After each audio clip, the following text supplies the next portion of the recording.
lihat di sini, ini trakea, maaf ya. Siapa namanya Iqbal. Ini trakea nih, ya. Kalau pada cowok tuh kelihatan nih, ya. Kalau pada cewek juga terasa. Karena kita tadi baru tahap inspeksi, kita lihat kalau dia mengalami penyimpangan ini geser ke sana. Nih, trakeanya geser ke sana. Ya. Trakeanya bergeser ke sana karena apa? Ada desakan di sini. Ya, jadi trakeanya bisa bergeser ke kanan atau ke kiri. Jadi dia tidak di garis tengah lagi. Ini dia di tengah. Ini kepalanya lurus. Nah, ya. Ini dia di garis tengah. Kalau deviasi dia geser ke kanan atau ke kiri. Ini baru inspeksi, bukan kita raba-raba. Apalagi kemudian yang diinspeksi. Lihat pergerakan dinding dada kanan dan kiri harus simetris. Ya, kanan dan kiri harus simetris. Ya, kemudian yang berikutnya, ini kalau misalnya kita mau melakukan inspeksi, kita buka pakaian pasiennya. Ya. Kemudian di sini misalnya ini buka dulu. Maaf ya, jadi perubahan juga. Kita buka pakaian pasien, sebelumnya pasang santiran, ya. Kemudian kalau misalnya pasiennya masih sadar, ya, kita sampaikan, ya. Maaf Pak, saya mau melihat bagian dadanya gitu ya. Nah ini kita lihat apakah ada jejas di sini, luka, memar di sini, ya, di dadanya ini. Ada nggak? Itu inspeksi. Kemudian habis diinspeksi apa lagi? Auskultasi. Jadi kalau auskultasi pakai stetoskop. Apa yang didengarkan? Suara napas atau suara jantung tambahan, ya, ada atau tidak, ya, semuanya di kedua lapang paru dicek semua, ya. Kemudian apa lagi setelah auskultasi? Palpasi itu ngapain? Diraba. Apa yang kita raba? Kita lihat ada dari sini ngerabanya, ya. Dari klavikula, maaf ya Iqbal ya, saya buka ya. Ini kan bukan aurat ya, kalau cowok ya. Nah, jadi ini dari klavikula ini, ya, kita cek ini apakah ada fraktur atau enggak. Kemudian bergeser sampai semua tulang iganya kita periksa, ya, sampai sini. Rasakan, pakai tangan dua. Pakai handskun dulu ya, jangan lupa ya. Jadi sebelum initial assessment, perawatnya harus pakai handskun, ya. Nah, nanti pasiennya datang misalnya berdarah-darah, ya. Kemudian kita palpasi di sini, ya. Kita raba mana yang ada fraktur, ada atau nggak fraktur, sampai di sini. Ya, kita cek semua kostanya di sini. Kemudian kalau misalnya sudah tidak ada fraktur, apalagi kita lihat perkusi caranya diketuk. Perkusi diapain? Gimana cara ngetoknya? Apa sih yang diketok? Dari tangan. Mana diketok? Misalnya yang diketok tuh yang mana? Yang diketok yang mana? Di tulangnya. Itu saya buka ya, maaf ya. Supaya teman-temannya paham.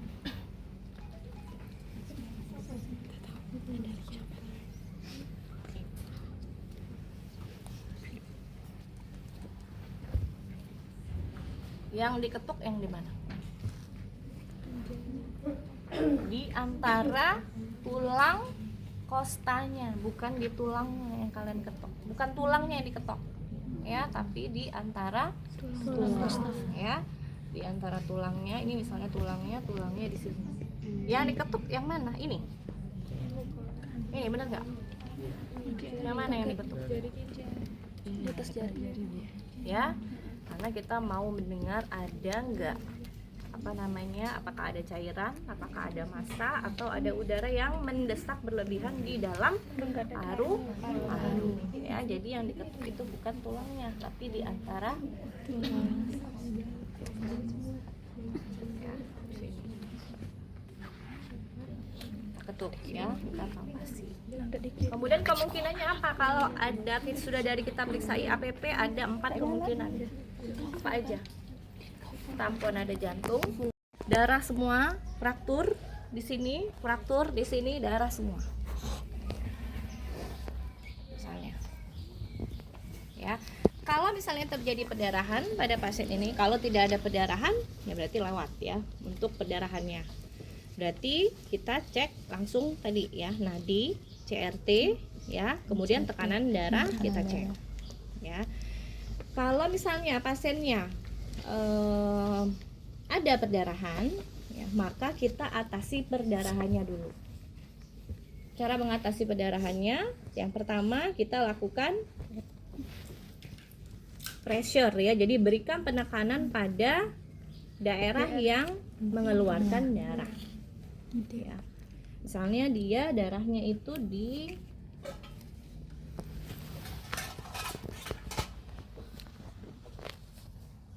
ini, kasanya ini boleh yang kasa steril ya, atau yang bersih boleh ya, jadi tidak masalah ya.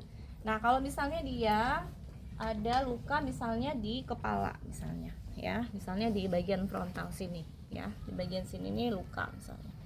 Nah ini kita tekan, di sini ada luka misalnya, ini kita tekan ya, ini ditumpuk, namanya istilahnya susun bata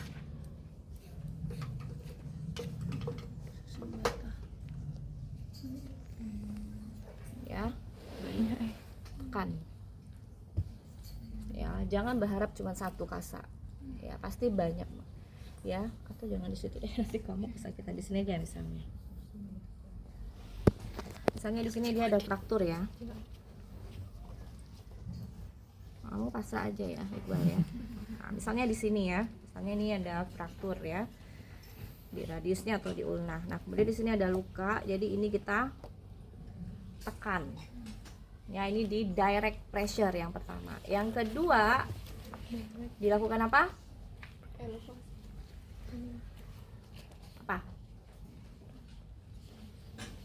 Bilangan apa? Bandage ya. Nah jadi bandage itu kita apa namanya, ini boleh begini ya, terserah ya, tergantung dari lukanya sebesar apa dan di mana. Kalau lukanya panjang begitu berarti begini naruhnya, kalau lukanya ke atas begini berarti begini ya. Nah kemudian misalnya lukanya begini, ini kita ambil kasa gulungan ya, kemudian kita dibalut. Tapi ini sebelumnya ini harus kita tekan dulu lama ya, kemudian baru kita balut. Jangan langsung dibalut karena darahnya belum berhenti, karena tujuannya kita adalah untuk menghentikan perdarahan. Nah kalau misalnya lukanya dalam ya, sumber perdarahannya itu di dalam, misalnya di arteri ya, kemudian lukanya terbuka, maka kita bisa gunakan ini forceps ya, atau kita gunakan klem ya. Ini misalnya steril ya, nah ini kita ambil satu kasa ya, kemudian kita misalnya lukanya ke sini ya, ke dalam sini misalnya ya. Nah ini kita dorong ini, kemudian kita tahan ya, kita tahan, bukan dijepit ya, ini kita masukkan sampai dia nutupin ke lukanya ya, tahan lama. Kalau misalnya udah ya, baru kita tumpuk kayak tadi ya, misalnya ya. Nah misalnya begini, kemudian kita tumpuk, kemudian kita tahan pressure, dikasih tekanan ya, jadi bukan cuma nutup aja, dikasih tekanan supaya darahnya berhenti. Kemudian selain itu kita juga bisa menghentikan pendarahannya dari arteri besar ya. Kalau dia di lengan, maka arterinya kita tekan adalah di arteri brachialis di sini ya, di bagian dalam lengan atas ya, di sini kita tekan. Kalau misalnya dia lukanya di sini ya, di tibia ataupun di femur ya, maka kita tekannya di daerah arteri femoralis ya. Nah kemudian ini tadi kita gulung ya, kita bandage ya. Ini misalnya begini ya.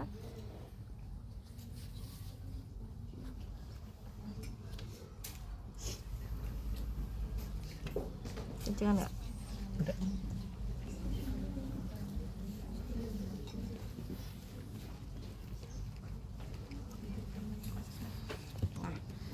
Nah, ini kita bisa sampai di sini.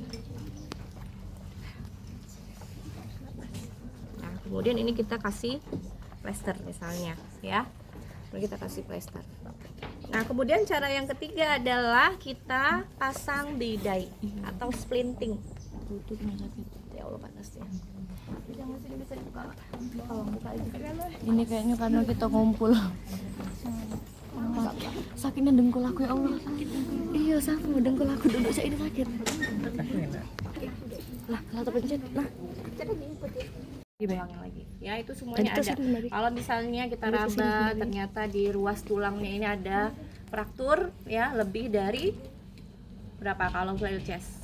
Lebih dari 2 segmen ya raba. Nah maka kemungkinan pasiennya ini mengalami flail chest ya. Nah kemudian sudah IAPP kita lakukan tindakan sesuai dengan kondisi yang terjadi pada pasien itu ya. Kalau masih pneumotoraks mau diapain, kalau tension mau diapain ya. Kalau tension diapain? Tension pneumotoraks diapain? Peningkatan tekanan udara di dalam rongga paru-paru.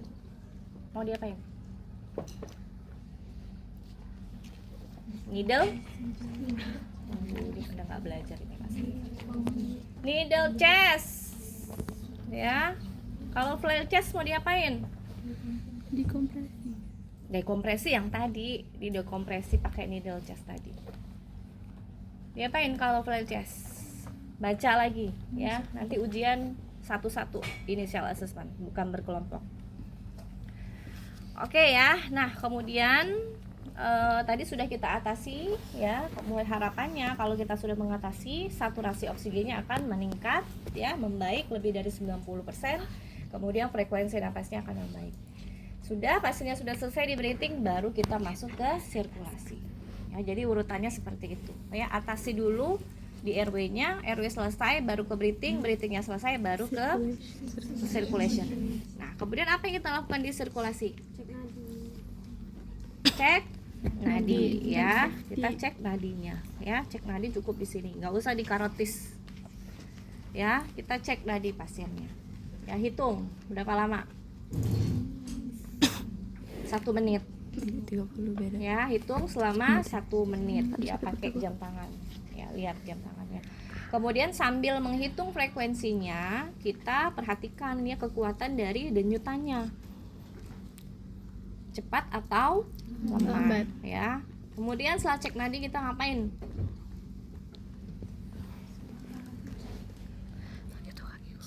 CRT kapilari. Apa namanya CRT? Oke, CRT itu minor ya, maksudnya boleh kita boleh kita cek tapi boleh nanti. Yang kita lihat di sirkulasi itu adalah ya dari nadi ya, kemudian CRT tadi ya. Kita tekan, kemudian kita lepaskan ya. CRT ini berapa normalnya? Kurang dari 2 atau 3 detik. Ada rujukan yang bilang kurang dari 2 detik, ada yang kurang 3 detik. Jadi tidak ada CRT sama dengan 3, CRT sama dengan 2, nggak ada ya. 2 detik itu artinya begitu kita lepas harusnya dia sudah kembali. Jadi ini kita tekannya sampai dia Putih. pucat ya. Kemudian baru kita lepaskan. Harusnya ya 1 detik kurang dari 3 detik sudah merah kembali ya.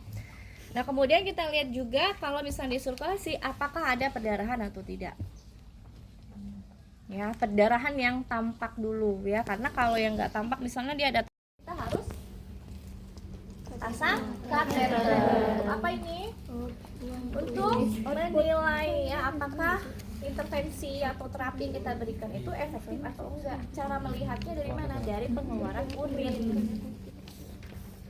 Kalian masukkan cairan, tapi nggak ada urin yang keluar. Kira-kira bermasalah nggak pasiennya? Bermasalah. Ya, berarti ada masalah pasiennya. Nah, jadi ada pada saat kita melakukan tindakan pemasangan infus pada saat resusitasi harus disertai dengan pemasangan kateter. Tapi sebelum dipasang kateter kita harus tahu dulu kontraindikasi pemasangan kateter. Tidak boleh dipasang pada kondisi seperti apa? 1, pasiennya mengalami fraktur pada pelvis, ya, pelvis di sekitar sini. Fraktur di sini, berdarah semua di sini. Ya, misalnya ada cedera remuk di sini, ya, fraktur, kemungkinan ada fraktur pelvis, darah banyak keluar, nggak boleh dipasang kateter. Boleh, tidak boleh, ya. Nah, kemudian kalau misalnya yang berikutnya pada saat kita lakukan, kamu enak banget ya tidur ya, jangan tidur ya, dengerin ya. Kemudian kita lakukan colok dubur. Iya, cocok pakai jari. Ya, itu untuk melihat ya sfinkternya. Ya, kemudian kalau misalnya pada laki-laki kita mau menilai prostatnya itu ya melayang atau di tempatnya. Kalau kita colok dubur tapi tidak teraba prostatnya ya, itu berarti prostatnya itu melayang atau prostat letak tinggi. Tidak boleh dipasang kateter. Kateter boleh ya, boleh kateter. Ditanya aku udah tahu. Belum aku jujur. Jadi pakainya yang mana? Kateternya yang rigid. Ya, dia kayak pipet. Itu dimasukkan. Beda. Itu yang boleh. Ya, dan itu sifatnya hanya sementara aja. Oh, sekali Nah, pakai. misalnya pasiennya Berarti nggak gue ada, ya ganti. sudah kita periksa, kemudian kita pasang kateternya, ya. Kemudian disambungkan dengan urin bag. ya. Urin. Kemudian kita pantau kondisi pasien. Nah, saya lupa tadi kelewat pada saat kita memasangkan infus, ya. Tadi kita udah pasang nih, ya. Aboketnya udah terpasang. Ini jangan dulu disambungkan ke infusnya, tapi kita ambil dulu darah. Ya, 5 cc kayaknya kurang, 10 cc ya. Tujuannya adalah untuk 1 pemeriksaan klinis ya, kimia darah. Yang kedua adalah untuk cross match. Kalau misalnya pasien butuh transfusi darah segera, kita sudah siapkan darahnya ya, cross match. Jadi kita mau mencari golongan darah yang sesuai dengan pasien. Ya, jadi setelah kalian pasang aboket, jangan langsung disambungkan ke selang, ambil dulu darahnya 10 cc ya, atau biasanya dibagi ya 5 cc diambil. Ya, ini bisa langsung disambungkan aja dengan aboketnya. Tahu ya caranya kan? Ya, jadi ini kan bisa dibuka. Nanti disambungkan dengan aboketnya. Nah, ini ya sambungkan dengan aboketnya. Aboket.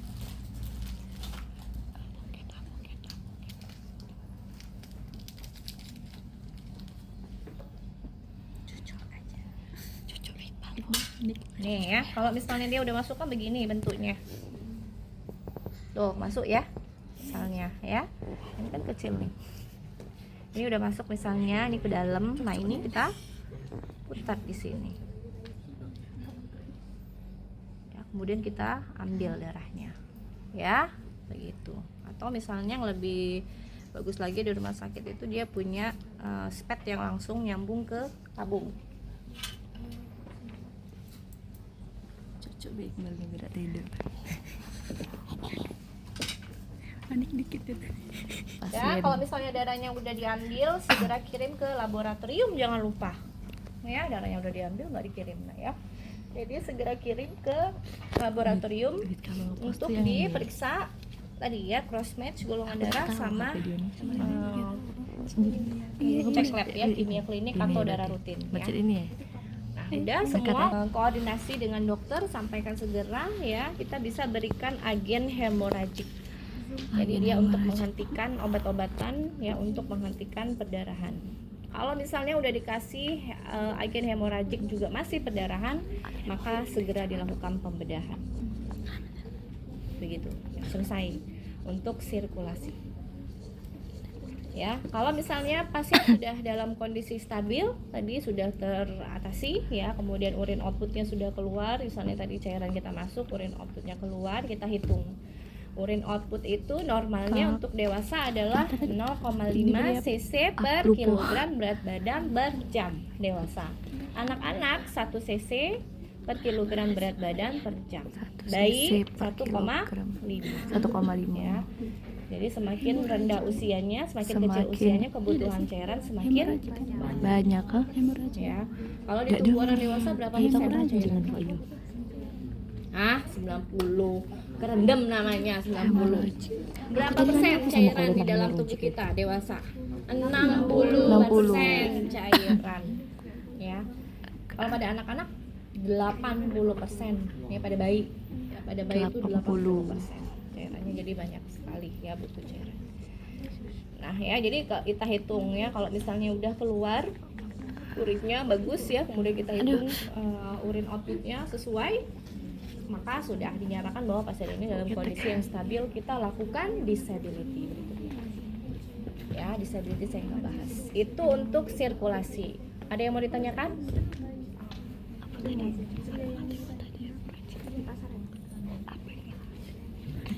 Tidak ada. Sekarang saya suruh praktekkan dari awal mengkaji sirkulasi. Silakan, siapa yang mau coba? Itu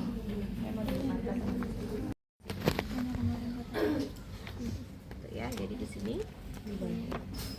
itu ya, posisinya posisi anatomis. Nah, kemudian setelah kita lakukan pengontrolan darah ya, jadi kita untuk meredakan pendarahannya tadi, karena tadi ada pendarahan ya, untuk sirkulasinya. Kemudian kita cek tanda-tanda shock pada pasien ini. Apa aja tanda-tanda shock? Mulai saya udah sebutin. Nadi lemah, akal dingin. Itu yang ada ya. Ini pasang bidet. Ya. Nanti untuk bidet lebih lanjut di pertemuan selanjutnya. Apa? Tanda-tanda shock, tanda-tanda awal shock. PAN. P. Pasiennya pucat ya, kita lihat ya pasiennya pucat atau tidak ya. Kalau pasiennya menggunakan masker ya kita buka maskernya ya. Kemudian kita cek mukosanya ya. Kemudian berikutnya pucat apalagi? Akralnya teraba dingin atau tidak ya. Semuanya kita periksa ya, kaki semuanya kita periksa, ekstremitas atas sama ekstremitas bawah. Kemudian yang berikutnya nadi cepat dan lemah ya. Tadi sudah kita periksa ya untuk nadinya ya, nadi cepat dan lemah.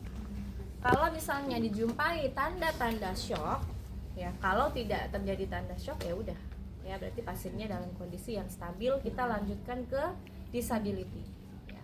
Tapi kalau misalnya pasiennya menunjukkan tanda-tanda shock, enggak kencang kan? Enggak ya. Kalau misalnya pasiennya menunjukkan tanda-tanda shock ya, pucat, nadi cepat dan lemah, akal dingin, tekanan darah turun misalnya ya, maka kita lakukan pemberian resusitasi cairan. Nah, untuk resusitasi cairan kita pasang aboketnya nggak ada ini ya? Oh ada. Nggak usah praktek lah ya. Udah semua kan belajar infus. Udah bisa ya? Awas kalau nggak bisa. Nanti saya tusuk satu-satu. Saya nggak praktekkan ya. Kita pasang ya infus 2 jalur. Ya, pasang infus 2 jalur kanan dan kiri. Nggak dapat di tangan karena pasiennya shock, pindah ke kaki, cari. Ya, bisa ya. Pokoknya pasien harus dipasang segera, makanya pengkajian shock itu harus cepat dilakukan. Karena kalau pasien yang sudah jatuh dalam kondisi shock berat, ya, itu pembuluh darahnya akan sukar untuk diatasi. Ya. Ini nggak shock nih pasien. Ya. Nah, jangan ditekuk-tekuk. Nggak boleh ditekuk-tekuk. Ya, kalau misalnya mau ini cukup kita tekan aja ya, kemudian kita diraba aja gitu ya. Yang penting tekanan di sini dia kuat. pendarahan Ya, kalau nggak kuat pakai tangan ya pakai dia normal ya kepo aja ada. Ada yang nggak bisa pakai tourniquet? Coba pasang. Oh, di sini tempat lo. Jauh banget. Di sini, Bu. Ya. Kencang bu. Sabar, pintar kok. Biar jangan gerik. Kencengan enggak? Bisa? Kencengan enggak? Coba. Siapa namanya? Tia. Nih. Dari belakang Tia, coba. Kasih ke Saya kadang-kadang surprise sama mahasiswa. Nggak bisa pasang terikat. Batal ujian.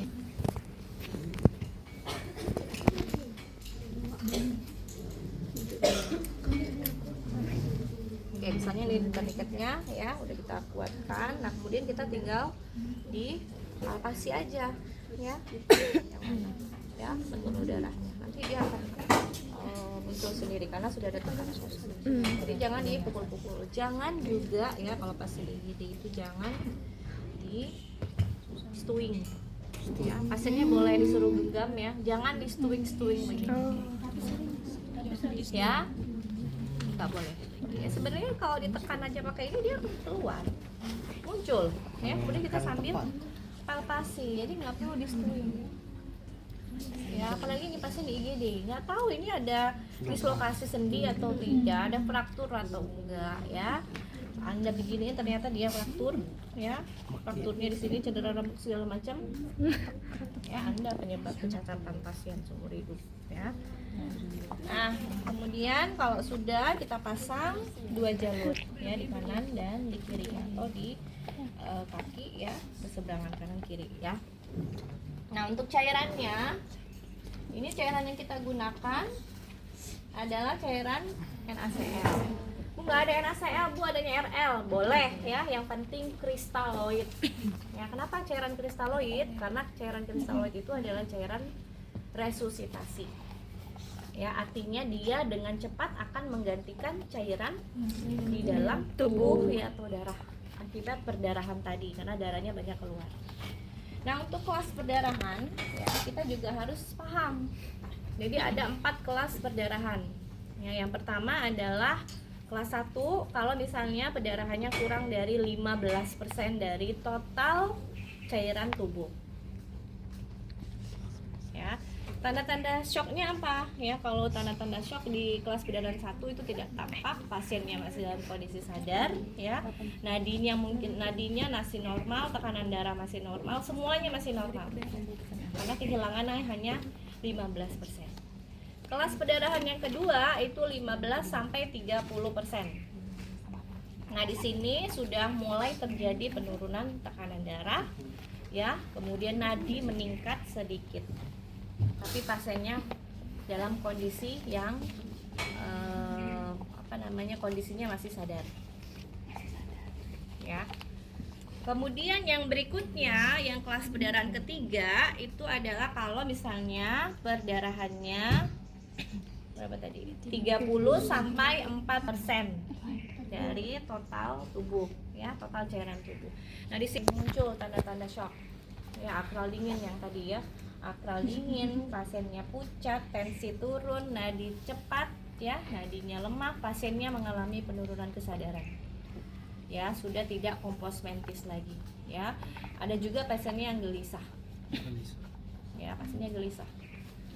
Kemudian yang berikutnya, yang terakhir adalah kalau misalnya perdarahannya, darah yang keluar itu lebih dari 40%. Nah, ini udah kelas 4 ya, sudah berat, pasiennya dia tuh dalam kondisi shock yang berat. Ya, pasiennya udah penurunan kesadarannya udah bukan lagi di kompos mentis, terus bawahnya apatis. Sakit ya 10 menit, 5 menit sampai misalnya ya. Nah, ini pasiennya udah tiba di IGD. Dalam kondisi tidak sadarkan diri. Maka yang harus kita lakukan adalah apa dulu? Triase dulu ya. Kita triase dulu pasiennya apakah masuk ke label merah, hijau, kuning atau hitam ya. Dia on arrival ya. Jadi kalau misalnya dia DOA ya, maka kita kasih label hitam. Kita tidak lakukan lagi tindakan. Nah, kalau misalnya ini pasiennya kita masukkan ke triase merah. Misalnya pasien ini usia 54 tahun misalnya ya, ada riwayat infak miokard ya, ada riwayat infak miokard akut ya, pasien mengalami serangan jantung kemudian mengalami henti jantung. Jadi bedakan serangan jantung dengan henti jantung. Kalau serangan jantung tandanya apa? Ada nyeri ya, atau chest pain. Nyerinya sifatnya seperti apa? Nyerinya di sisi sebelah kiri, terus nyerinya tidak terlokalisir. Jadi nggak tahu nyerinya itu di mana. Pokoknya di sebelah kiri. Ya, kita bisa minta pasiennya, Pak bisa tunjukkan nyerinya di sebelah mana yang Bapak rasakan.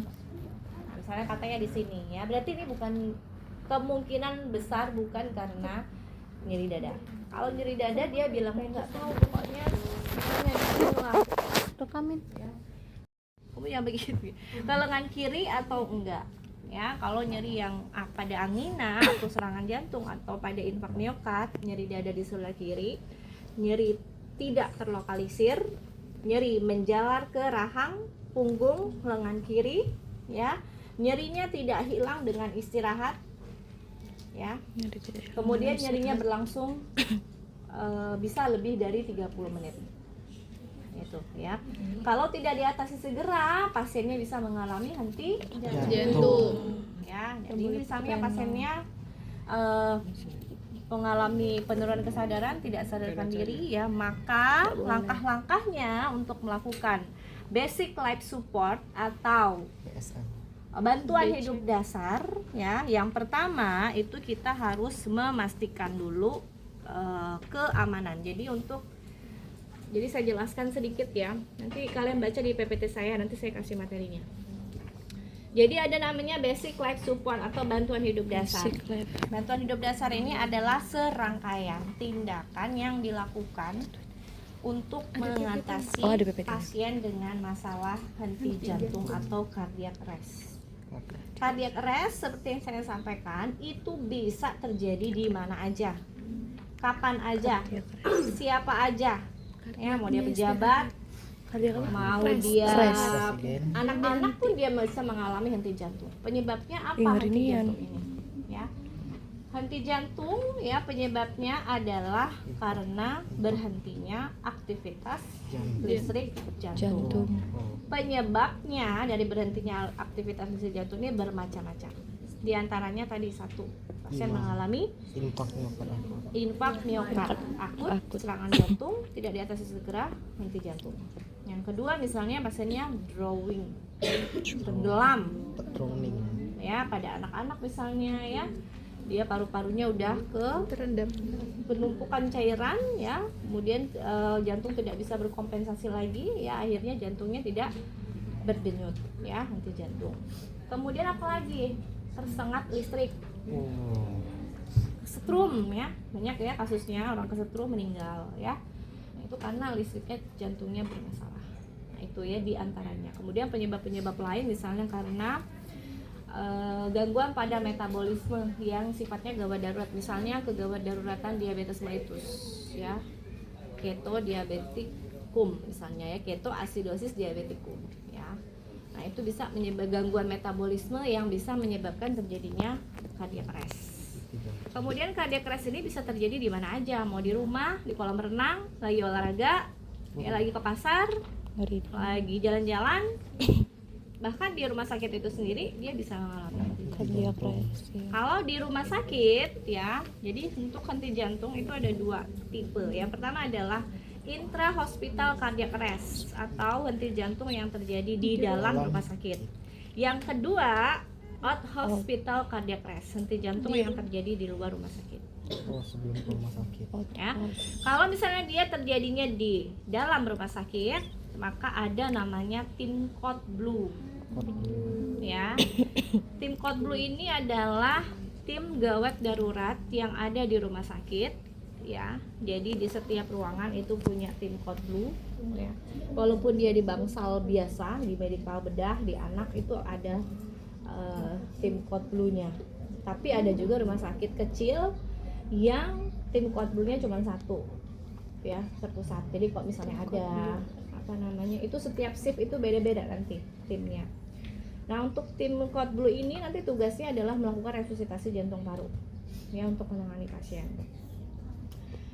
Code Blue di rumah sakit itu macam-macam bentuknya. Ada yang kita tekan tombolnya, ada yang kita harus telepon, ada juga yang gak ada code blue-nya, kita teriak aja. Kemudian kita mengumpulkan supaya yang di IGD harus segera berkumpul di P1 misalnya. Triase 1 tuh P1 misalnya ya, untuk melakukan resusitasi. Ya. Kemudian pada siapa saja tadi ya, pada anak-anak bisa saja datang diantar karena penggelam misalnya, atau pada yang lansia, atau pada yang usianya 27 tahun, ada itu ya, anak-anak muda itu ya, itu terkena serangan jantung atau henti jantung. Nah kemudian kalau misalnya kita settingannya yang pertama adalah setting di rumah sakit ya, henti jantung yang terjadi di dalam rumah sakit. Nah ketika kita menemukan pasien ya, ini kan nanti diantar tuh ya, di IGD tuh banyak isinya ya, tapi isinya bukan cuma dokter, perawat, pasien, ada keluarga pasien, ada orang yang nggak berkepentingan langsung ke situ juga. Buntut. Yang nganter pasien juga banyak ya, maunya semuanya tuh ngelihat semua ya si orang yang diantar ini itu ya. Jadi pada saat pasiennya datang, kemudian sudah kita triase, kemudian pasien sudah harus dilakukan tindakan, kita aktifkan code blue. Sakit perut aku. Kita bisa pencet, tergantung rumah sakitnya nanti apakah dipencet, apakah di telepon ya. Nah kemudian setelah itu kita prinsipnya untuk melakukan basic life support ini atau BHD ya, itu ada 5 langkah. Yang pertama adalah DRSCAB ya, DRSCAB di rumah sakit cabang. D-nya itu danger. Jadi kita harus memastikan keamanan cabang. Aman siapa aja? 3A. Aman diri, Aman pasien. aman lingkungan. Ya, aman diri kita gimana? Pasang handskul. Ya. Kalau misalnya pasiennya datang berdarah-darah ya pakai Rumah sakit cabang. apron, Rumah sakit ya. cabang. Kemudian kalau misalnya pada saat COVID kemarin itu pasang RM. RS ya, RS. semuanya ya, terus masker semuanya ya dipasang ya, lingkungan, gaun semuanya dipasang. Nah kemudian kalau sudah aman penolong ya, kemudian berikutnya adalah aman Pasien. Cara aman pasiennya adalah kita perhatikan ya, pasien ini kan nanti diletakkan di berangkang. Berangkang itu harus terkunci, jadi benar-benar dipastikan bahwa sudah terkunci ya. Kemudian yang berikutnya aman Aman lingkungan. Gimana caranya aman lingkungan? Yang tidak Ya, berkepentingan kita bisa sampaikan ya, Bapak, Ibu, keluar. pasiennya akan kami tangani. Mohon yang lainnya untuk menunggu di luar. Keluarga boleh menemani 1 atau 2 orang. Boleh ya, jadi jangan diusir semua. Tapi tergantung kebijakan rumah sakit. Tidak semua rumah sakit itu family center care. Ya. Nah kalau misalnya dia family center care harusnya didampingi ya, karena pada saat terjadinya henti jantung itu dia pasiennya udah tidak ada lagi ya. Jadi keluarga tuh boleh untuk mendampingi si pasiennya, mungkin dia mau mentalkin ya, mau apa namanya ya, inginnya kan berada di depan orang yang dia sayangi gitu ya, atau salah satu anggota keluarganya. Nah, jadi kita bisa silakan yang lain boleh tunggu di luar, nanti akan kami infokan 1 atau 2 orang boleh di sini ya untuk menemani si pasien. Nah itu sudah yang D ya. Kemudian yang berikutnya tadi adalah R, respon. Kita cek respon pasien. Cara mengecek respon pasien adalah kita tepuk pundak pasien. Ya, Pak. Itu ini harus ditepuk dengan kuat, nggak boleh Pak. Terlalu sopan. Iya. Dan ini juga pukulnya harus yang mantap, ini biar kamu merasakan ya. Nanti pada saat pukulnya ya. Jadi kita sudah terbuka ya, karena tadi kita mau rangsang nyeri, jadi sudah dibuka pakaian pasien ya, perhatikan privasi, tutup santirannya segala macam ya. Nah kemudian yang langkah berikutnya adalah CAB. Kita lakukan kompresi. Kalau dulu itu RW dulu, breathing dulu ya.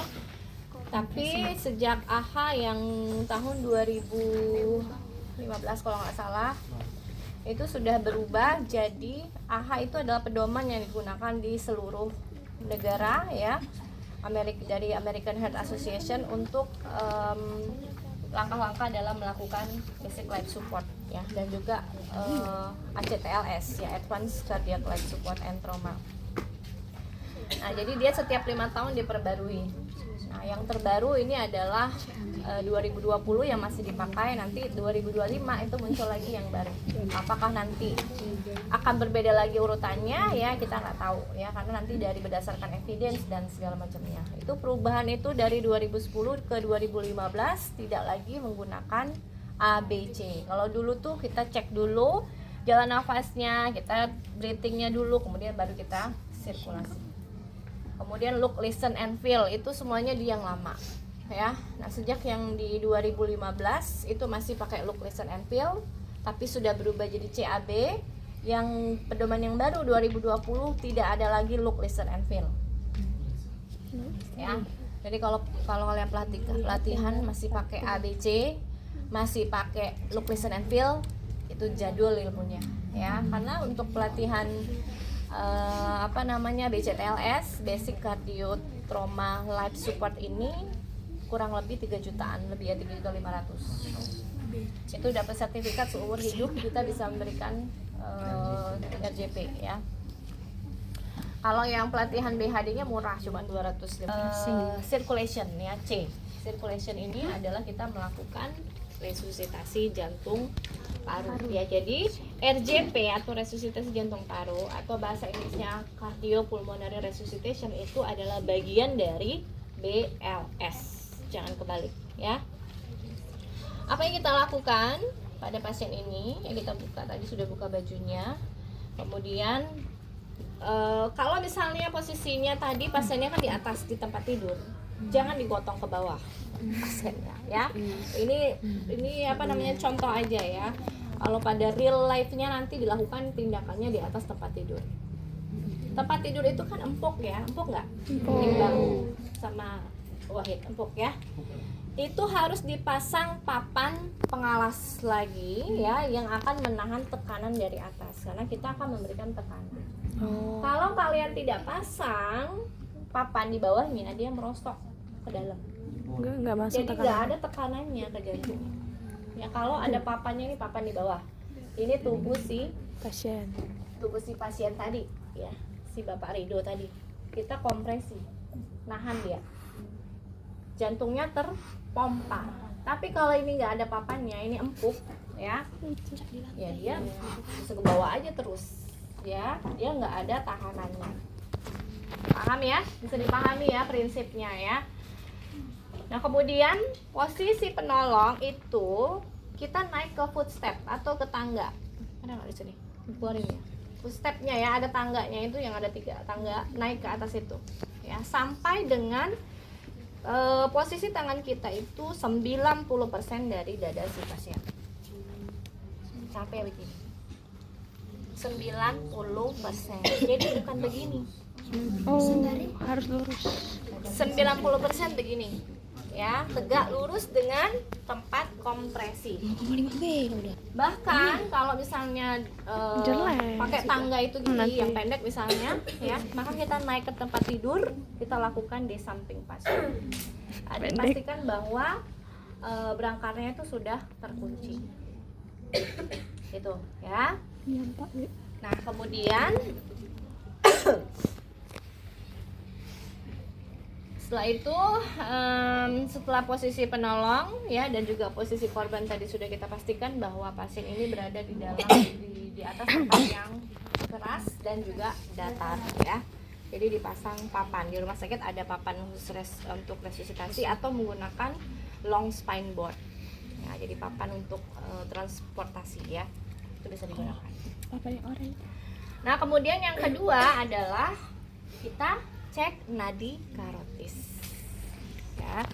Kita cek nadi karotisnya cek nadi karotis dulu baru ke posisi tadi ya. Cek nadi karotis, lihat di sini di trakea, kemudian geser ke kanan atau ke kiri ya, di sini di tengah, kemudian dicek pakai 2 jari aja, nggak usah semuanya nempel di sini ya. Jadi kalian cek sendiri, lurus dari sini kemudian ke kanan atau ke kiri ya. Usahakan di sisi yang tidak berseberangan dengan si penolong. Ya, apalagi kondisinya kalau misalnya kalian menolong orang di luar. Kalau kondisinya begini, yang memvideokan dari sini, ini kayaknya apalagi tangan kalian begini. Apa kejadiannya ini? Viralnya. Dicekek ya. Padahal ini nggak ada tekanannya dan ini yang di sini yang menekan. Ya, jadi hati-hati ya. Jadi usahakan memeriksanya di sisi sebelah penolong berada. Ya. Nah, kemudian kita raba ini tidak boleh lebih dari 10 detik. Meraba nadi karotis tidak boleh lebih dari 10 detik ya. Kalau misalnya kita udah pasti nih 5 detik nggak ada, udah itu 5 detik nggak ada nadinya ya, mastiin lagi ke sebelahnya nggak ada, udah berarti pasien dalam kondisi tidak sadarkan diri. Kemudian baru kita posisikan posisi kita tadi ya, pasang pengalas, kemudian kita segera naik ke tempat tidur misalnya. Berarti pasien dalam kondisi henti jantung, tidak ada nadi karotis. Kenapa sih harus nadi karotis? Kenapa nggak di tangan, Bu? Dekat dengan jantung. Terus kenapa kalau dekat dengan jantung? Paling kuat. Emang ini yang mau dipencet? Ya kan? Kenapa? Karena tekanan di nadi karotis ini besar. Karotis ini adalah salah satu dari 3 pembuluh darah besar yang utama ya, karotis, brachialis, femoralis. Itu arteri besar semua. Jadi tekanannya itu akan lebih tinggi. Makanya dia teraba, kerasa berdenyutnya itu kerasa dibandingkan dengan yang di tangan. Ya. Jadi ini yang di tangan ini kadang-kadang juga suka hilang ya. Tapi di sini dia denyutannya lebih kuat ya. Makanya kita harus cek sini. Ya. Oke, kemudian apakah kita perlu periksa semua nadi besarnya? Enggak. Ya, cukup di sini aja ya. Kalau usah buka di sini femur juga, pastikanlah di brachialis juga sekarang nggak usah ya. Cukup di nadi karotis. Karena kalau di sini nggak ada ya pasti di semua nadi juga nggak ada. Oke, nah sekarang sudah posisinya, kemudian kita letakkan tangan ya yang tidak dominan di bawah, tempelkan di sepertiga bawah sternum. Ini clavikula ya, ini sternum. Sternum itu jadi perhatiin aja tulang kalian tuh ya, di ujung tulang yang 3 paling bawah ya, sternum di sini. Sepertiganya bagian bawah kurang lebih di sini. Atau sejajar dengan puting susu. Tapi puting ini jangan jadikan patokan. Kalau sudah nenek-nenek nggak di sini lagi, turun.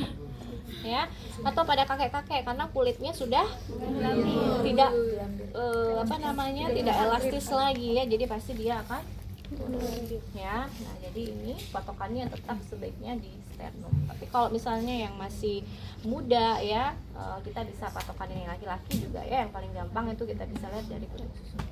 Letakkan tangan yang tidak dominan di bawah ya, seperti ini. Kemudian yang di atasnya Yang dominan. Nah, Enggak. ya, ini posisi kaki penolong ya. Kalau misalnya dia di atas tempat tidur, kalau dia berdiri kan dia menyanggah ya, dia nggak ditekuk. Tapi kalau misalnya dia di tempat tidur ya, atau misalnya menolong orang ya, posisinya ditunggu seperti ini, buka selebar bahu ya. Jarak kita juga harus dekat, jangan begini kejauhan. Nah ya, deketin ke pasien ya. Nah, kemudian ini tadi posisinya 90 derajat. Tangannya harus lurus. Tangannya lurus ya. Jadi pada saat kita melakukan kompresi,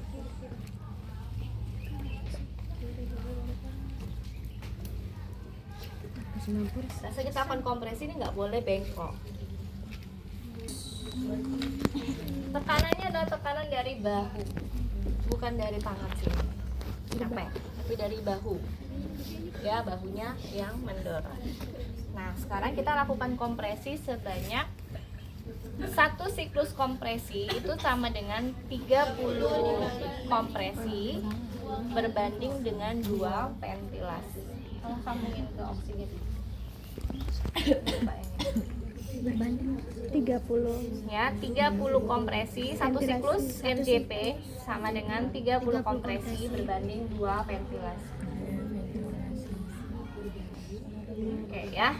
Nah, kita mulai sekarang. Satu siklus RJP sama dengan Cara menghitungnya, jadi ini harus betul-betul lurus ya. Jangan di sini posisinya misalnya, ya miring.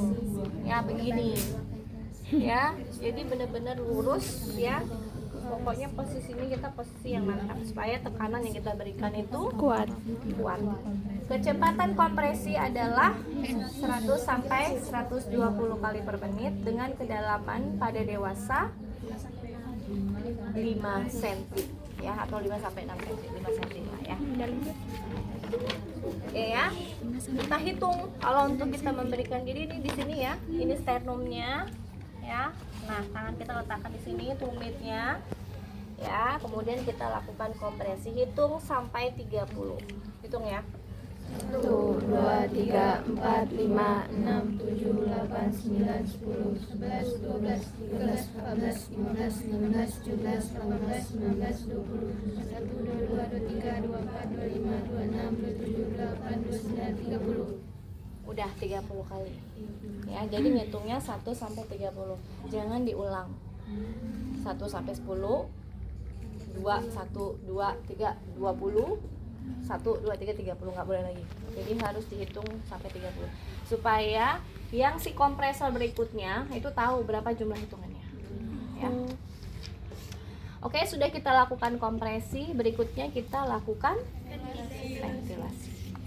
Cara melakukan ventilasi baru kita ABC ya. Kita cek RW-nya, kita cek jalan napasnya ya. Jalan napasnya ini, kalau misalnya pasiennya tidak ada, kita curigai mengalami cervical fracture, maka kita bisa lakukan head till chin lift. Tapi kita nggak tahu misalnya ya, pasien ini kalau misalnya jatuh, dia tadi kena nggak kira-kira di bagian lehernya misalnya ya, maka kita tidak boleh lakukan head till, boleh lakukan chin lift aja ya, dibuka ya, atau jaw thrust maneuver ya. Jaw thrust maneuver, jadi rahangnya ditarik ke depan terus di majuin ya. Nah, ini untuk membuka jalan napas. Kita periksa apakah pasien ini ada sumbatan atau tidak ya, apakah ada obstruksi atau tidak ya. Caranya untuk cross finger ya. Nah, jadi ini ya, sebenarnya dari atas ya. Nah ya, atau dari sini juga boleh ya. Jadi di cross itu menyilang ya. Jadi ini yang di bawah kita tekan, yang atas kita dorong yang bagian atas ya. Nah, kemudian ini kita singkirkan kalau misalnya ada gitu ya. Jadi ya, ini kalau di manusia biasa di manusia yang nggak sekaku ini ya. Jadi maksudnya begini, kemudian dibuka, di cross namanya ya. Nah, ini kita lihat apakah ada sumbatan atau enggak. Kalau ada, kita keluarkan sumbatannya. Kalau benda benda asing ya, benda padatan, misalnya anak-anak dibawa ke rumah sakit mengalami ada mainan, jangan ketawa, bener ini kejadiannya ya. Mainan misalnya, makanan misalnya yang potongannya terlalu besar ya, anak-anak kecil itu dia menyumbat ke sini, akhirnya henti jantung ya. Nah, jadi itu kita bisa ambil segera ya. Udah belajar sama Bu Dona belum choking? Udah kan? Udah ya, choking ya, kita ambil. Kemudian kalau misalnya ternyata banyak darah atau banyak cairan, kita berikan suctioning ya, kita atasi dulu RW-nya. Nah, kemudian yang berikutnya, tapi jangan lama ya. Interupsi dalam RJP itu hanya boleh kurang dari 10 detik. Tidak boleh lebih dari 10 detik. Boleh kita periksa ini, jangan lebih dari 10 detik. Ya, kemudian kita cek RW ya. RW-nya sudah bersih, jalan nafas terbuka, baru kita berikan ventilasi. Jangan memberikan ventilasi kalau jalan nafasnya tidak terbuka. Percuma mau ngapain? Masuk Ya. Oke, coba minggir dulu. Pemberian bagging ini ya harus dari atas, nggak bisa di pinggir ya. Nah, kalau di rumah sakit itu kita bisa pakai ini bagging. Kalau misalnya settingannya di luar rumah sakit, kejadiannya di out hospital rumah sakit, boleh tidak dilakukan ventilasi. Boleh. Jadi kompresnya aja terus 30, nyambung lagi 1 2 3 30 terus saja ya, 5 siklus terus. Kompresi terus ya, karena kalau misalnya di luar kita tidak bisa pastikan ya pasiennya ini apakah dalam kondisi yang dengan penyakit menular atau tidak ya. Jadi orang awam itu boleh melakukan RJP tanpa pemberian ventilasi, atau kalau misalnya mau ya pakai napas buatan, mouth to mouth. Kalau misalnya adiknya sendiri, orang tuanya sendiri ya it's okay karena tahu riwayatnya. Tapi kalau orang lain ya ketemu di jalan misalnya ya, atau pacarnya ya jangan ya, nggak tahu jangan ya. Nah kemudian ini kalau misalnya di rumah sakit ya kita berikan dengan ventilasi tekanan tinggi ya, namanya ini alatnya adalah BVM atau big valve mask atau ambu bag atau bagging, sama ambu bag. Ini isinya ini adalah oksigen, itu sudah disambungkan dengan oksigen terlebih dahulu, oksigennya dihidupin ya, matiin aja nggak usah dihidupin ya. Jadi ini isinya udah oksigen semua, jangan sampai kalian pakai ininya nggak kesambung. Apa yang mau dimasukin ya, oksigennya tuh di sini, reservoir oksigennya tuh di sini masuk. Ini akan kita masukkan ke tubuh pasien di sini. Jadi dari oksigen yang di situ ngalir ke sini, masuk di sini, ini akan kita berikan ke pasien. Ini ya ukurannya macam-macam. Ini nggak tahu nih berapa deh. Ini kurang lebih 2.500 ya. Paru-paru kita maksimal dewasa itu hanya bisa menampung 600 sampai 800 cc udara aja. Jadi pemberian bagging ini nggak boleh dihabisin begini. Apa yang terjadi gini? Ruptur paru-parunya. Karena maksimal hanya 600 sampai 800 cc aja. Jadi ini hanya 1/4-nya saja yang kita masukkan. Ya. Tuh. Nah, kemudian gimana cara naruhnya? Jadi kita udah pastikan ya. Nah, ini kalau untuk pegang ambu bag ini ada namanya easy clamp. Ya, tangan yang dominan ini akan untuk memompa. Tangan yang tidak dominan ini yang akan memegang sungkupnya supaya tetap udaranya masuk. Ya, ini nanti bisa dikembangkannya, ini nanti bisa dimasukkan udara di sini supaya ini ngembang. Ininya. Apa namanya kan agak kempot ya. Nah, ini kita letakkan di sini. Jangan salah, bukan begini. Ikutin anatomi tubuh ya, mana yang lebih lebar, mulut kalian atau hidung kalian? Mulut ya. Nah, begini. Ya, jadi ikutin anatomi tubuh ya, wajah. Tadi posisinya adalah easy clamp. Easy clamp. Ya. I-nya ini ya, ini bentuk huruf E. Ya. Ini kita angkat ini untuk menahan untuk mengangkat dagu ya, chin lift, supaya jalan nafasnya terbuka ya. C-nya, huruf C-nya ini menahan sungkupnya supaya tidak bergeser, namanya easy clamp, EC clamp ya. Kemudian tangan satunya ini kita letakkan di atas ini kita geser ya. Ini kita harus buka ya, harus kita buka jalan nafas, jangan begini. Pasien harus di chin lift biar jalan nafasnya terbuka. Kemudian kita berikan bagging. Masuk Pak itu udaranya.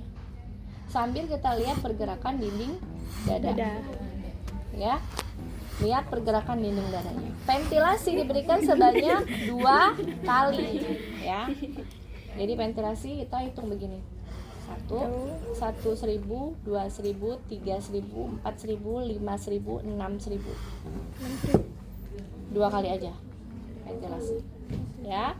Jadi yang pertama pencet 1.000, 2.000, 3.000, 4.000, 5.000, 6.000. 2 kali. Perhatikan pergerakan dinding dada. Kalau dadanya yang ngembang, berarti benar kita masuknya ke paru-paru. Kalau dia mengembangnya di perut, berarti dia bukan masuk di jalan napas. Pencernaan. Ya, masuknya ke sistem pencernaan. Benerin, berarti posisinya salah. Ya, saya pernah praktek profesi nurse, kakak perawatnya begging ada terus gitu ya. Yang kembung apa perutnya? Karena dia nggak asal gitu ya. Jadi jangan ngapain, nggak ada gunanya tindakannya. Udah pertama ngabisin waktu, dia juga salah ya beggingnya, ya begging terus. Ya ini harusnya kita beggingnya cukup 2 kali, ya, kalian hanya memberikan ventilasi, ya. Kemudian kita lakukan lagi kompresi sampai dengan 5 siklus. Setelah kita lakukan 5 siklus, baru kita cek nadi atau evaluasi. Jadi 5 siklus itu hitungan menitnya adalah 2 menit. Ya, 5 siklus itu 2 menit. Setiap 2 menit atau setiap 5 siklus kita cek nadi karotis atau kita evaluasi. Kita cek lagi nadinya. Belum ada teraba nadinya, kompresi lagi, ventilasi lagi. Nah, untuk ventilasi, kalau misalnya pasiennya dipertimbangkan untuk dipasang ETT misalnya, nanti dimasukkan di sini ETT, maka ini bisa dilepas, nanti disambungkan ke selang ETT. Nih, supupnya dilepas, ya, kemudian sambungkan ke ETT. Kalau pasiennya sudah dipasang ETT, kompresi jalan sendiri, ventilasi jalan sendiri. Jadi ventilasinya tetap 1, 1000, 2, 1000, 3, 1000 sampai 6 lagi, nggak cuma 2 kali, ya, terus saja, ya, masih ventilasi terus. Kompresinya jalan terus 30, jadi jangan nunggu 30 kompresi 2 ventilasi, ya. Kalau terpasang ETT, kalau sudah terpasang ETT, ventilasi jalan sendiri, kompresi jalan sendiri. Paham? Paham. Tapi kalau misalnya dia tidak terpasang ETT, ya, maka kita tadi aturannya tiap 30 kali kompresi lakukan 2 kali Ventilasi. ya. Nah, kalau di rumah sakit, ini settingannya saya di rumah sakit aja ya. Mau di itu soalnya nggak cukup waktunya nanti baca sendiri. Di rumah sakit untuk pemberian resusitasi dibarengi juga dengan pemberian defibrilasi. Ini kita punya yang otomatis eksternal. Kalau yang ini digunakan di setting luar rumah sakit, ya. Kalau di dalam rumah sakit itu pakai yang kayak setrikaan, namanya defibrilasi. Tapi jangan salah, yang mirip setrikaan itu ada 2, ada kardioversi, ada defibrilasi, beda.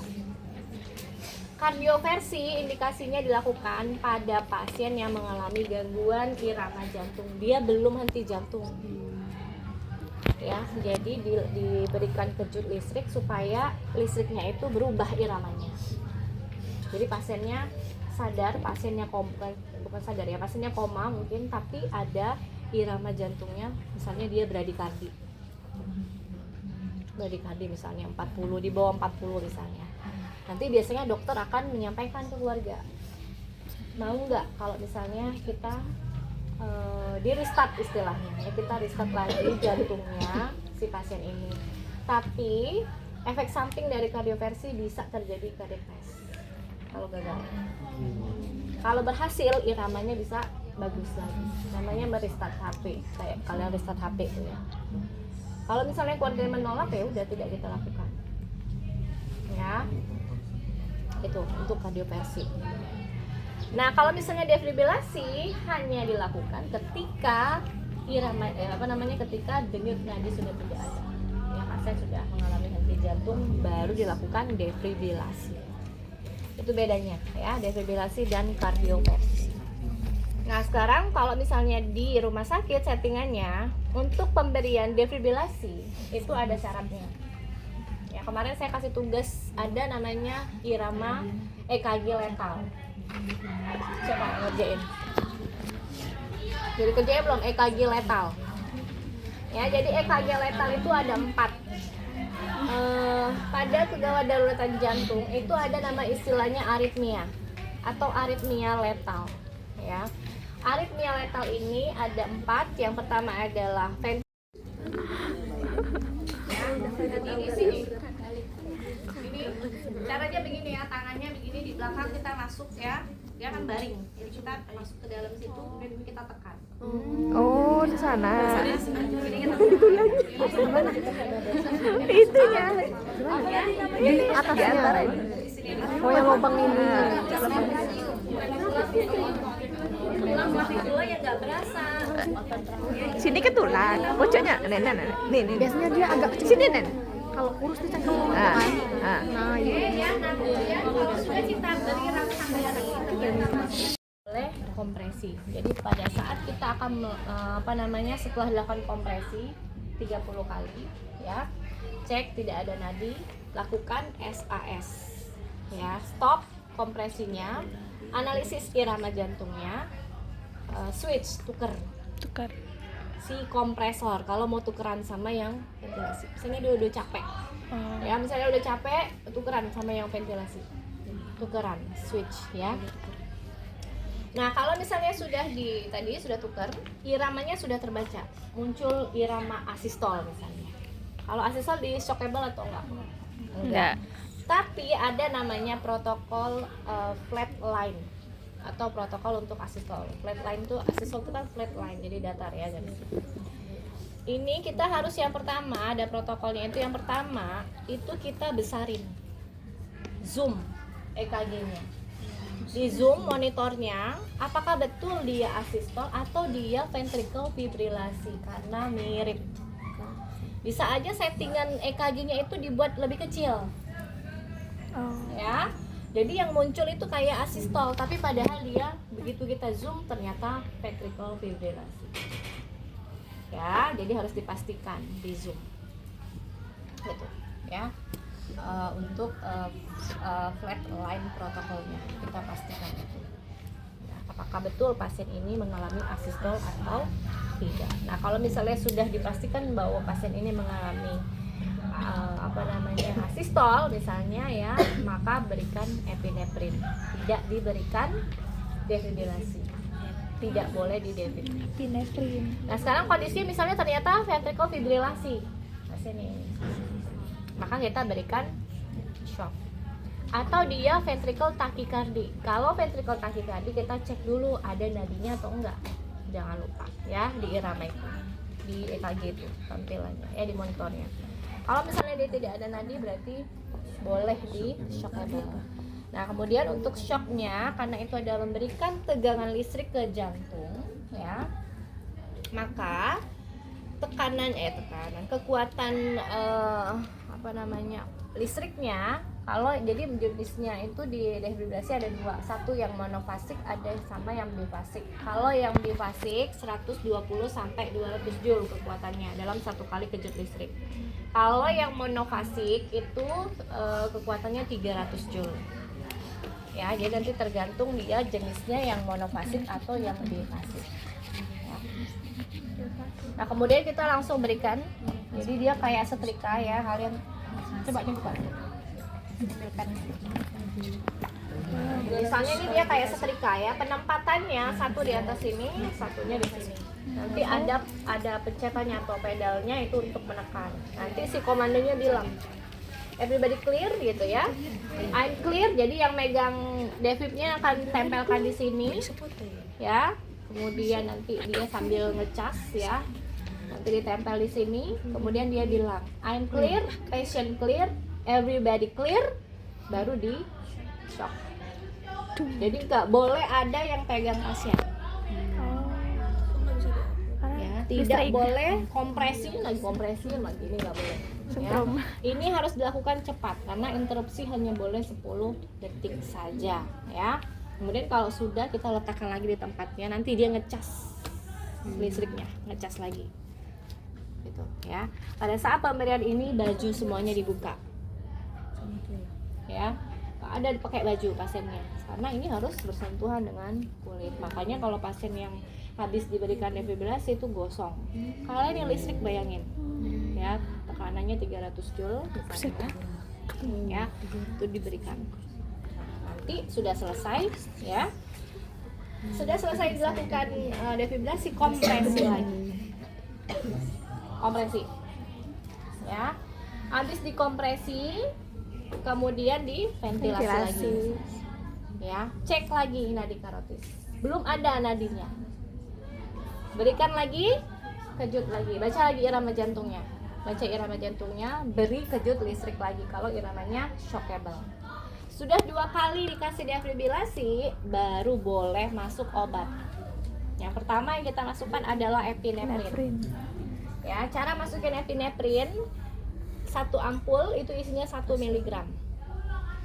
Epinefrinnya, ya, kita masukkan, didorong dengan menggunakan NaCl 20 cc. Ya, jadi pakai spet yang Gede. 20 cc ya, masukin ya. Jadi epinefrinnya udah masuk, kemudian baru masukkan NaCl, dorong. Pada saat kita mendorong, makanya tadi sudah harus dipasang IVFD ya, bukan kita baru nyari ya lewat vena misalnya, spetnya enggak ya, jadi lewat infus. Pada saat kita memberikan epinefrin, tangan pasien tinggikan elevasi supaya dia mempercepat penyampaian si obat ini ke jantung. Dan tidak boleh menghentikan kompresi, karena tujuan dari kompresi ini supaya nyebar ya darah yang tadi yang nyisa di jantung supaya bisa nyebar nih ke otak. Ya, tadi kan jantung berhenti, jadi darah masih ada kan di sini. Nah, ini harus diedarkan segera ke otak. Ya. Nah, kemudian setelah kita berikan epinefrin, kemudian kita lakukan lagi kompresi. Ya. Habis kita lakukan kompresi, cek lagi yaitu nadinya, ventilasi lagi ya. Nanti saya akan berikan SOP-nya ya. Kemudian sudah dikasih epinefrin, kompresi, ventilasi ya, cek nadi lagi. Ya. Kemudian setelah itu ternyata misalnya masih shockable, belum ada nadi, iramanya masih VT atau VT tanpa nadi atau VF, kemudian baru kita shock lagi ya. Habis di shock kita masukkan obat lagi, amiodaron yang kedua ya. Amiodaron dosis pertama, dosis pertamanya berapa ya, saya lupa, 300 kalau nggak salah ya, 300 atau 280 lupa saya, 300 kalau nggak salah ya, 300 mg itu dosis yang pertama ya untuk amiodaron. Sudah dikasih amiodaron, kompresi lagi, belum juga ada nadinya, sama ventilasi, kompresi, ventilasi, cek irama, shockable, shock lagi, masukkan epinefrin lagi 1 mg lagi ya. Habis itu kompresi lagi ya, habis dikasih epinefrin kan tadi sambil kompresi ya, sambil kompresi, kemudian ventilasi, cek irama lagi, shock lagi, baru kasih amiodaron dosis kedua, setengahnya 150 ya, 150 mg. Sudah selesai, pasien yang nggak bangun sudah selesai, Kubur. ya. Jadi sudah diupayakan dengan semaksimal mungkin. Untuk epinefrin tadi itu diberikan setiap 3-5 menit dan tidak ada dosis maksimal. Jadi mau dikasih terus-terusan juga nggak masalah epinefrin. Tapi kalau amiodaron terbatas hanya 2 kali dosis. Ya.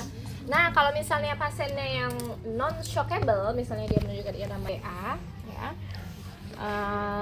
kita tadi perhatikan protokol flatline. Ya, tadi saya sampaikan apa? Yang pertama tadi zoom kan, ya, apakah betul iramanya memang asistol atau ventricular fibrilasi. Yang kedua, pastikan penempatan elektrodanya benar. Ya, ternyata ada yang lepas monitor jantungnya, makanya dia nggak baca misalnya. Nah, jadi pastikan benar kalau sudah terpasang elektroda ini. Ya, di lead 1, lead 2, lead 3 semuanya udah terpasang. Gitu. Ya, untuk flatline flatline protokol. Jalan dulu. Gitu ya. Udah selesai untuk resusitasi jantung paru.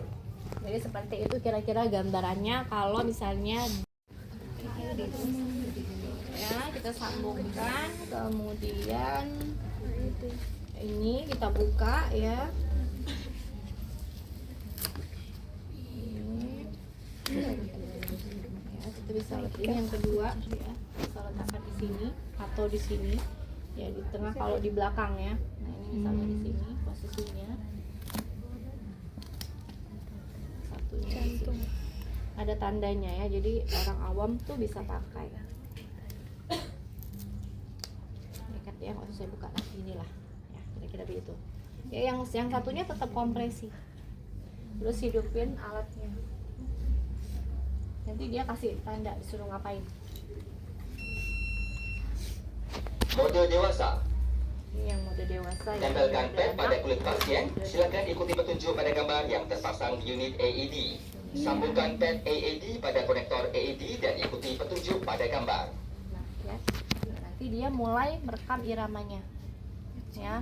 Nah, kalau misalnya pada saat dia sudah Tempelkan merekam pad pada irama, kulit pasien. ya. Silakan ikuti petunjuk pada gambar yang terpasang di unit AED. Oke, dia Sambungkan pad AED pada konektor AED dan ikuti petunjuk pada gambar.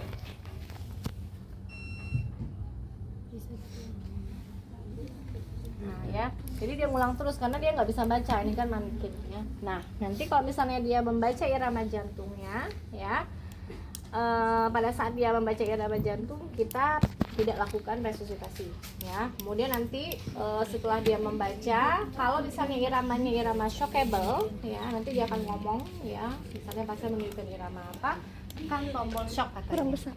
Nanti yang mau menekan itu bilang I'm clear, patient clear ya, atau saya clear, pasiennya clear, lingkungan clear, baru ditekan. Ya, jadi tidak ada yang menyentuh si pasien. Ya. Kenapa begitu? Listrik. Terus kenapa itu kesetrum? Berkurang listrik yang ke Pasien. pasiennya. Ada Pasien tadi butuhnya 200 joule misalnya, atau yang monofasik 300 joule. Ya berkurang kalau ada yang pegang. Akhirnya tidak maksimal. Ya bukannya kesetrum yang megang, Kira setrum. ya begitu untuk yang AED ya. Oke, silahkan dibaca aja di situ ya untuk yang Dadah. oke, ada yang mau ditanyakan? Nggak ada? Ada yang mau ditanyakan?